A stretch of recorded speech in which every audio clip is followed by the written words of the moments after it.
Bismillahirrahmanirrahim. Assalamualaikum warahmatullahi wabarakatuh.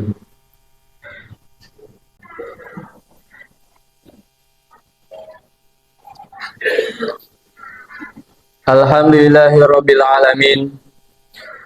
Alladzi arsala rasulahu rahmatan lil alamin. Wa anzala kitabahu hudal lil muttaqin. Asyhadu an la ilaha illallah wahdahu la syarika lah. Al-malikul haqqul mubin. Wa asyhadu anna Muhammadan abduhu wa rasuluh. Shadiqul wa'dil amin. Allahumma shalli wa sallim wa barik ala sayyidina Muhammadin sayyidil mursalin wa ala alihi wa sahbihi ajma'in. Amma ba'du fa ya ibadallah usikum wa iyaya bitaqwallah wa ta'atihi la'allakum tuflihun. Wa qala ta'ala fi kitabihil karim a'udzu billahi minasy syaithanir rajim. Subhanalladzi asra bi 'abdihi lailan minal masjidil haram ilal masjidil aqsa alladzi barakna haulahu linuriyahu min ayatina innahu huwas samiul alim. Shadaqallahul adim wa sadaqa rasulullah habibul karim wa nahnu ala dzalika minasyahidin wa syakirin walhamdulillahi rabbil alamin. Jamaah salat Jumat yang dirahmati Allah, puji dan syukur senantiasa kita panjatkan kehadirat Allah Subhanahu wa taala yang senantiasa memberikan anugerah nikmatnya kepada kita, sehingga di kesempatan siang hari ini kita masih diizinkan oleh Allah Subhanahu wa taala untuk bersimpuh, bersujud, melaksanakan kewajiban kita sekaligus juga memenuhi kebutuhan kita, yaitu melaksanakan sholat Jumat berjamaah. Sholawat dan salam juga semoga terlimpah curah kepada junjungan kita, orang yang jika namanya tidak disebut di dalam sholat, maka sholat kita menjadi tidak sah. Orang yang jika namanya tidak disebut di dalam khutbah, maka khutbahnya menjadi batal. Beliau adalah baginda Nabi besar Muhammad Sallallahu Alaihi Wasallam. Sholat dan salam juga semoga terlimpah curah kepada keluarganya, kepada karib kerabatnya, kepada para sahabat, dan kepada seluruh umat. Dan mudah-mudahan kita merupakan bagian dari umat Rasulullah yang suatu saat nanti di akhirat kita akan mendapatkan syafaat dari Nabi Muhammad SAW. Jamaah salat Jumat yang dirahmati Allah, di antara mukjizat terbesar yang Allah berikan kepada Nabi Muhammad SAW adalah peristiwa Isra Mi'rajnya Nabi Muhammad SAW.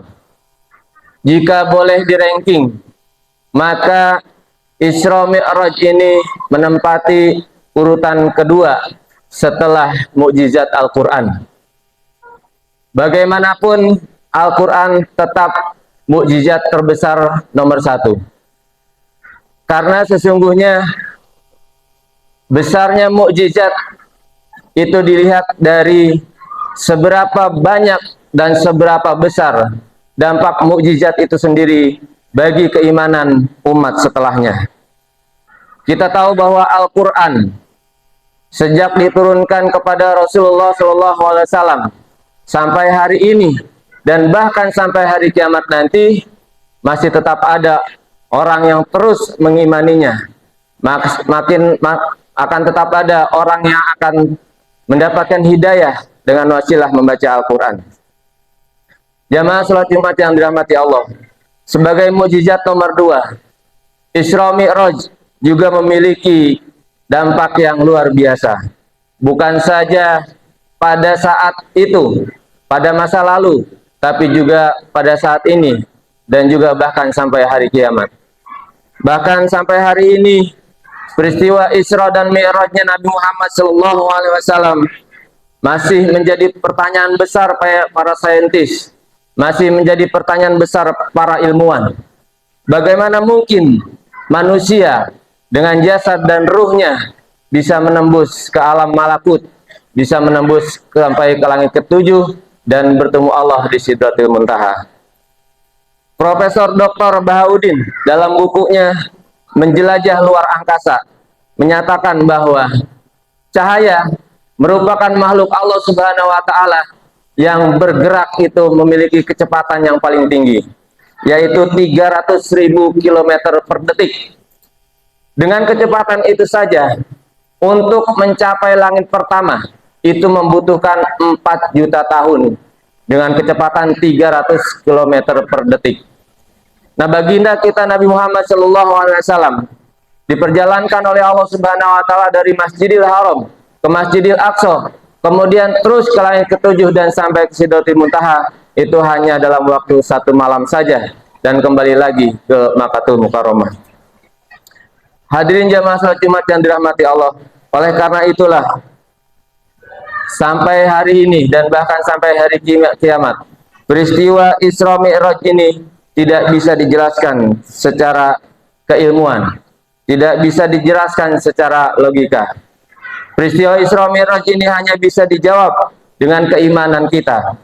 Bagi kita orang yang beriman, orang yang meyakini akan kebenaran Allah Subhanahu wa taala, yang meyakini akan kebenaran Rasulullah Shallallahu alaihi wasallam, maka peristiwa tersebut sepanjang dijelaskan di dalam Al-Qur'an, sepanjang disampaikan oleh Rasulullah Shallallahu alaihi wasallam, maka kita wajib meyakini dan wajib membenarkan peristiwa tersebut.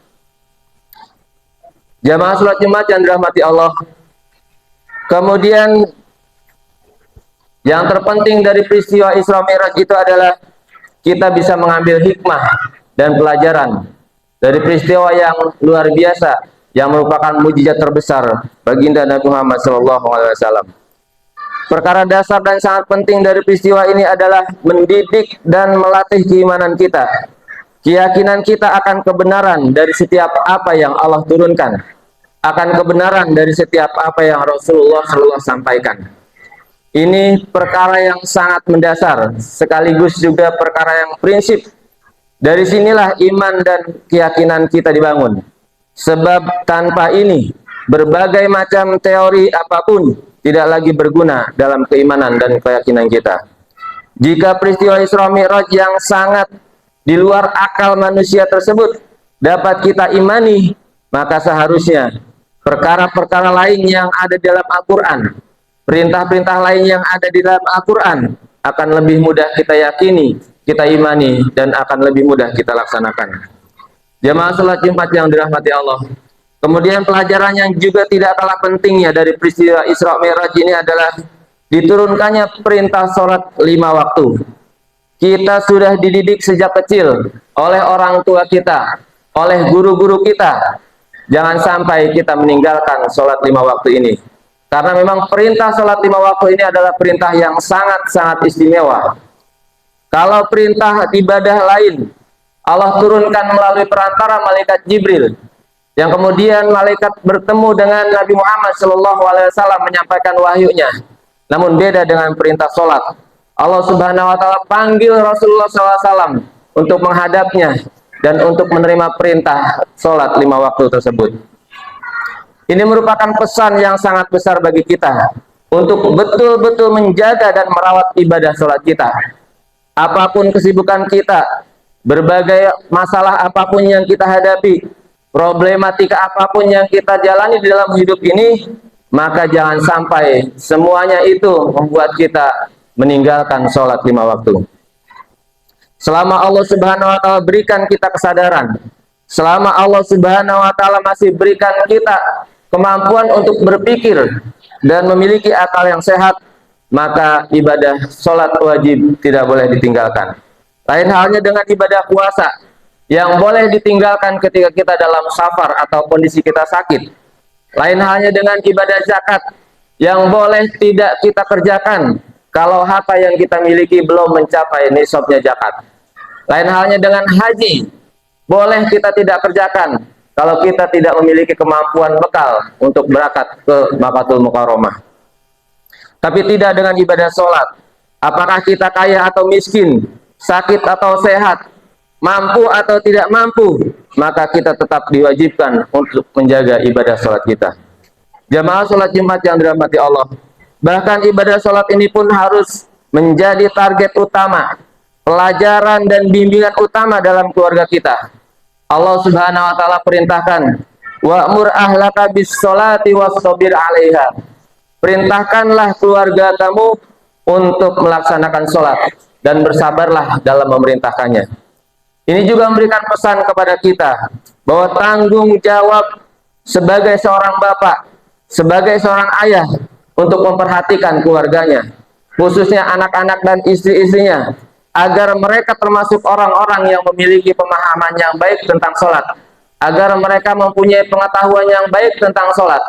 Dan kita sebagai seorang kepala keluarga juga harus memastikan jangan cuma anak-anak dan istri kita memiliki pemahaman yang baik tentang sholat, tapi pastikan juga mereka melaksanakan apa yang telah mereka pahami. Jamaah sholat Jumat yang dirahmati Allah, ketika sholat kita pedulikan, ketika sholat ini menjadi prioritas kita, insya Allah Allah akan merapikan dan membereskan segala permasalahan dan problematika kehidupan kita. Insya Allah Allah akan memberikan kemudahan segala urusan kita.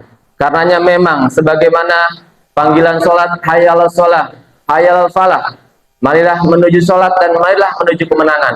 Ini merupakan isyarat bahwa orang-orang yang menjaga sholatnya, orang-orang yang menjaga sholat lima waktunya, mereka pasti akan diberikan kemenangan dan kemudahan oleh Allah Subhanahu wa taala. Jamaah sholat Jumat yang dirahmati Allah, pelajaran lain dari Isra Mi'raj adalah sebagaimana peristiwa itu merupakan perjalanan dari masjid ke masjid. Ini mengisyaratkan kepada kita bahwa agar orang beriman selalu dekat dengan masjid, sebagaimana Rasulullah SAW isyaratkan terkait dengan orang yang mendapatkan naungan di akhirat kelak, ketika tidak ada naungan kecuali dari Allah Subhanahu wa taala. Rajulun qalbuhu mu'allaqun bil masajid. Jadi suatu saat nanti di akhirat kelak ketika tidak ada naungan, maka orang-orang yang hatinya terpaut dengan masjid, kemudian Allah Subhanahu wa taala berikan naungan kepadanya. Maka seorang muslim, orang yang beriman mestinya adalah orang yang akrab dengan masjid. Sering datang ke masjid untuk beribadah, untuk munajat kepada Allah Subhanahu wa taala. Sebab masjid bagi orang muslim adalah tempat yang terindah, tempat yang terbaik. Dan masjid juga merupakan tempat yang paling dicintai oleh Allah Subhanahu wa taala. Ahabul bilad masajiduha. Tempat yang paling dicintai oleh Allah Subhanahu wa taala adalah masjid-masjidnya. Maka seorang muslim hendaknya dia selalu dekat dengan masjid, akrab dengan masjid. Jamaah sholat Jumat yang dirahmati Allah, ada anggapan yang salah dengan umat ini bahwa masjid ini adalah tempat orang-orang soleh, bahwa masjid ini adalah kumpulan orang-orang bertakwa, bahwa masjid ini adalah kumpulan orang-orang yang baik. Ini adalah anggapan yang salah. Justru masjid ini adalah kumpulan orang-orang yang bersalah, kumpulan orang-orang yang bermaksiat, kumpulan orang-orang yang berdosa. Oleh karena itu, bagi jamaah kaum muslimin yang masih bermaksiat, yang suka berbuat dosa, yang suka berbuat salah, ayo kita kumpul di masjid. Ayo kita sama-sama kumpul di masjid. Ngapain? Kita sama-sama bebersih di sini. Kita sama-sama bertobat kepada Allah Subhanahu wa taala dari perbuatan maksiat yang pernah kita lakukan. Dalam Al-Qur'an Allah Subhanahu wa taala katakan, "Fihi rijalun yuhibbuna ayyatatoharun." Di dalam masjid itu ada para manusia, para laki-laki yang mereka itu cinta dan senang melakukan bersih-bersih. Bersih-bersih apa? Bersih-bersih dari kesalahan, bersih-bersih dari taubat. Terlebih saat ini kita sudah berada di akhir zaman, usia kita juga sudah tidak muda lagi. Maka ayo kita kembali ke masjid. Maka ayo kita perbaiki diri kita di masjid, supaya ketika Allah Subhanahu wa taala panggil kita, kita dipanggil dalam keadaan husnul khotimah. Jamaah sholat Jumat yang dirahmati Allah, meramaikan masjid adalah merupakan perintah Allah Subhanahu wa taala, dan itu juga sekaligus bukti keimanan kita kepada Allah Subhanahu wa taala. Allah jadikan kita orang-orang yang istiqomah. Mudah-mudahan Allah Subhanahu wa taala memudahkan kita dalam menjalani segala kewajiban yang Allah perintahkan, baik di dalam Al-Quran maupun melalui hadis Rasulullah SAW. Hadirin jamaah sholat Jumat yang dirahmati Allah, semoga kita semua Allah wafatkan dalam keadaan husnul khotimah. Barakallahu li wa lakum fil Qur'anil azim, wa nafa'ani wa iyyakum bima fihi minal ayati wa dzikril hakim.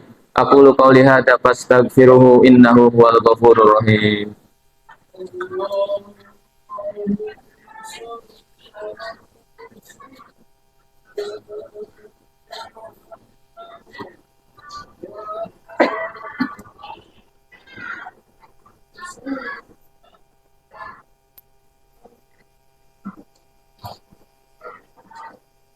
Alhamdulillahilladzi anzala sakinata fi qulubil mu'minin liyazdadu imanan ma'a imanihim. Asyhadu an la ilaha illallah wahdahu la syarikalah wa asyhadu anna Muhammadan abduhu wa rasuluhu la nabiyya ba'dah. Allahumma salli wa sallim wa barik ala sayyidina Muhammadin sayyidil mursalin wa ala alihi wa sahbihi ajma'in. Amma ba'du fa ya ibadallah usikum wa iyaya bitaqwallah wa ta'atihi la'allakum tuflihun.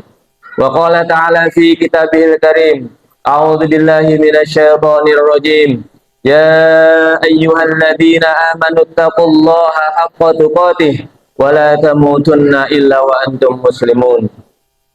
Allahumma sholli ala sayyidina Muhammad wa ala ali sayyidina Muhammad kama shallaita ala Ibrahim wa ala ali sayyidina Ibrahim wa barik ala Muhammad wa ala ali sayyidina Muhammad kama barakta ala Ibrahim wa ala ali sayyidina Ibrahim fil alamin innaka Hamidum Majid.